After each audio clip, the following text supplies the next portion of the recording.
I got so much motherfucking design on right now. Break it down, bring it back, make it clap. I got 3 old thoughts, new block, where that thing. Bitches on my line, and you know. Halo semua, perkenalkan saya Claudia Sendiri Ermin dari kelas 11K. Di sini saya akan menjelaskan materi tentang kelompok sosial. Jadi yang pertama itu saya akan menjelaskan hakikat dari kelompok sosial.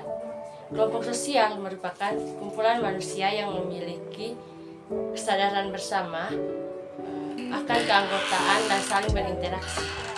Yang kedua itu saya akan menjelaskan ciri dari kelompok sosial. Yang pertama itu memiliki pola interaksi. Yang kedua itu pihak yang mendefinisikan dirinya sebagai anggota kelompok. Yang ketiga itu pihak yang didefinisikan oleh orang lain sebagai anggota kelompok. Jadi yang ketiga itu saya akan menjelaskan faktor pembentukan kelompok sosial. Yang pertama itu kepentingan yang sama. Yang kedua pertalian darah atau keturunan yang sama.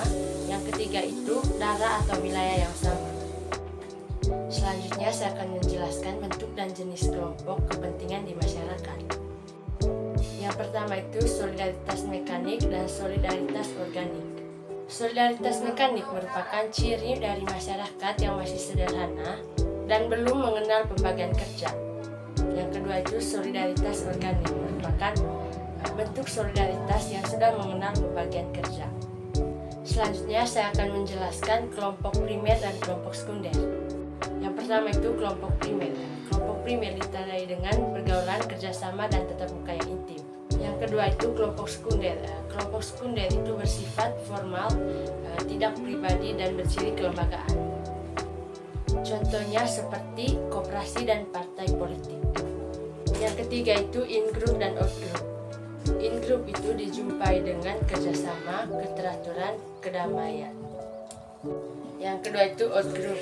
Apabila kelompok dalam berhubungan dengan kelompok luar, maka muncullah rasa kebencian, permusuhan, dan perampokan. Yang kelima itu kelompok formal dan informal. Kelompok formal yaitu kelompok yang memiliki aturan yang tegas dan memiliki struktur yang terikat. Kelompok informal itu kelompok yang tidak berorganisasi dan tidak berstruktur yang pasti. Selanjutnya saya akan menjelaskan partikularisme dan eksklusivisme kelompok.